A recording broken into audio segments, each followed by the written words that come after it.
first half you guys struggled a little bit. What was it that turned the game there in the second half?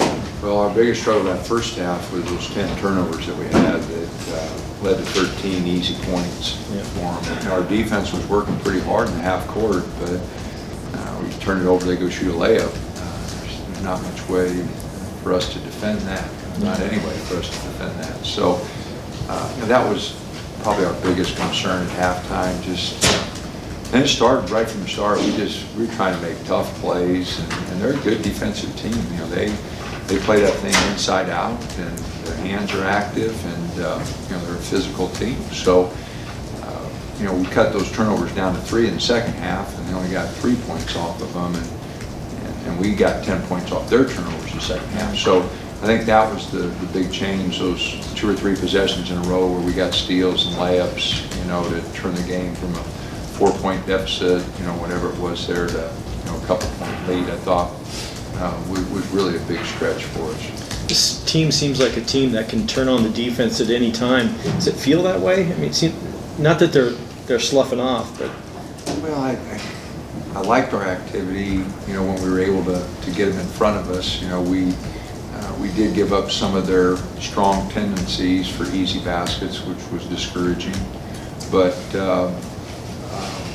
I thought our guys, when we were able to lock in, get back, put our defense together, and not turn it over so that we give them an easy one, I thought for the most part our guys were pretty active defensively. And Chris makes a tremendous difference. Without Jordan, Chris is, I think he had 3 blocks, he changed some more, had 9 rebounds on a night that he didn't get a basket down. He still was the big difference in the game with those 9 rebounds. And I know one really late there, close ball game there, and he just went and got it. So I thought Chris had a big influence on the game, even though he didn't score. Yeah. Because you feel like you're still searching for an identity on offense? We've got a lot of things to iron out. We're very smooth. Our execution wasn't very good. I hate to keep bringing up those turnovers, but that was really disappointing. Not sure what we were trying to accomplish there. A lot of things I've never seen in practice. But offensively, we just got a long ways to go. We got guys that got to get a better feel for their cuts, their movement. We're not sharp with anything we do offensively. And so there's a lot of room for improvement offensively. And our team defense does have to continue to improve. Another big factor, I think we out-rebounded them. I think the rebounds were even in the first half, second half. A lot of second chance opportunities. Dylan really went after some balls. His aggressiveness on the boards. I mean, that was great effort that he gave on the offensive glass there. But hold the second half for him. He came out and scored your first 8 points, I think, after you guys had been behind, and then when it was 51-51, he scored about 8 in a row for you on a couple of those second chance ones. Seems like he was kind of there when you guys needed a. Well, he was really effective in the middle of that zone. We wanted to go to him there. He was effective against Baylor's zone in the middle of it, and they played a lot more zone than we anticipated. And I thought he was really effective in there. How much of an emphasis was it to just get him the ball and Dorsey the ball more as they're obviously playing well? Well, we were trying to get it to Dylan and let him make plays from there. I think he only forced one shot. He got an offensive rebound one time, had 2 guys huddled around him, and in case he was open in the corner, he should have kicked it out. But other than that, his aggressiveness was what got us going. His aggressiveness on the boards and getting some of those second shot opportunities. And then he made some nice plays there in the middle. I remember Elgin penetrating and kicking to him for a little 10-footer. And so he got some good looks there. How much does his, he's always kind of a fiery guy, wears his emotions on the sleeve when he's out there. How much does that rub off on, the rest of the guys when he's diving for loose balls? Well, it can be a real positive. At times it hurts him a little bit, but for the most part, I think he's really channeled it in a positive manner. And so, no, we've got to have that fight. This was a grinded out game. Our guys sometimes they just want it to be smooth and easy, and against a team that's won 28 games the previous year, and is a good basketball team. It's not going to be smooth. It's going to be a grind. They're going to make it tough. They're those stats and everything that everybody puts out, they were a top 10 defensive team. So it's not going to be easy, and some of our guys kind of want it to be, but his emotion, his passion for the game, I think really helped us.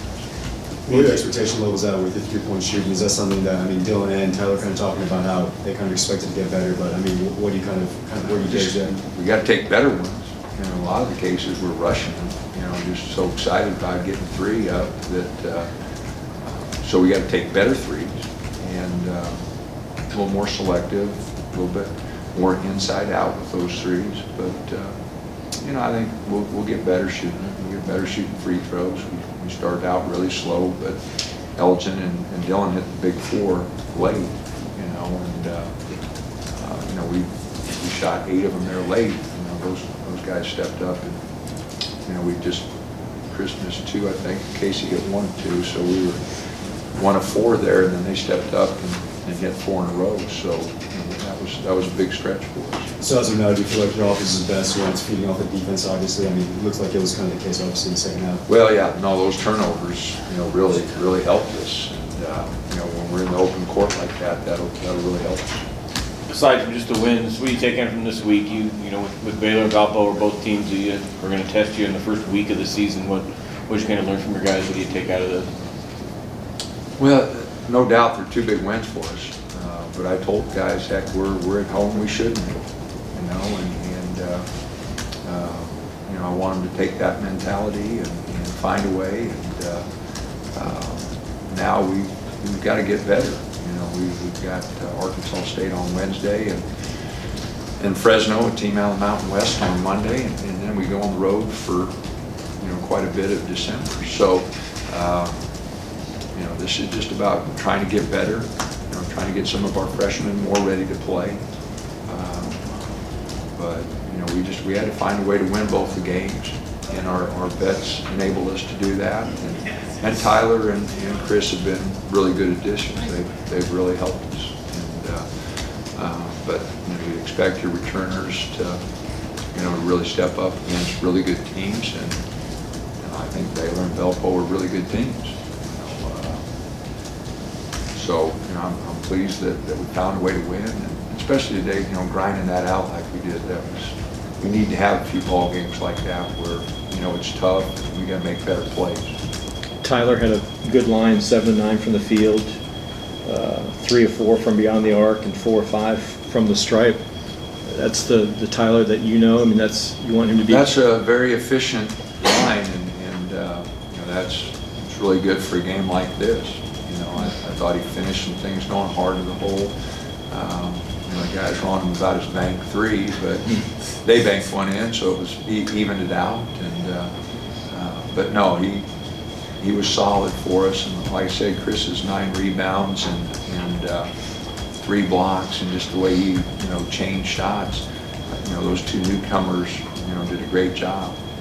They seem to run a much tighter zone than say Baylor did. It seemed like you had a tough time getting inside the zone, at least in the first half. Well, they were really active with it, and our guys are really disappointed with the way we attacked. The zone got us to stand up, and we weren't very active, and our passes were poor. We had a lot of those turnovers against the zone, where we didn't have anybody guarding us. We were just trying something, with 20 seconds on the shot clock. So just bad basketball, and that's my fault. I didn't have those guys ready to pop that thing around and get where they were supposed to get it. We had a lot of bad turnovers. That was just, I wish I could say it a different way, but that was bad basketball. Those 10 turnovers were really bad. Coach, basically you had 6 guys with big minutes today. How much larger can that number grow as the season progresses here? I don't know.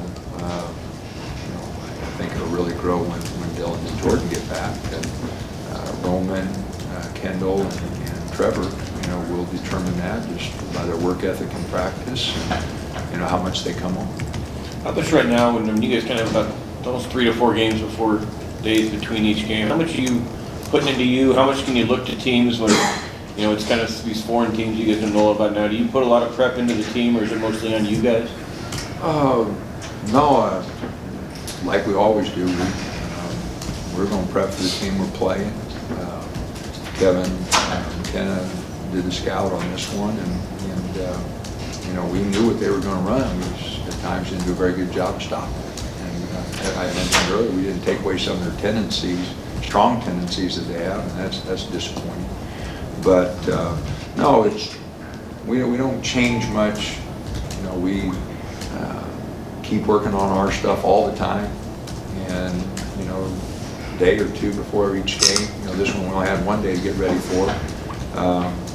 You know, we'll go through their stuff and try to get as prepared as we possibly can.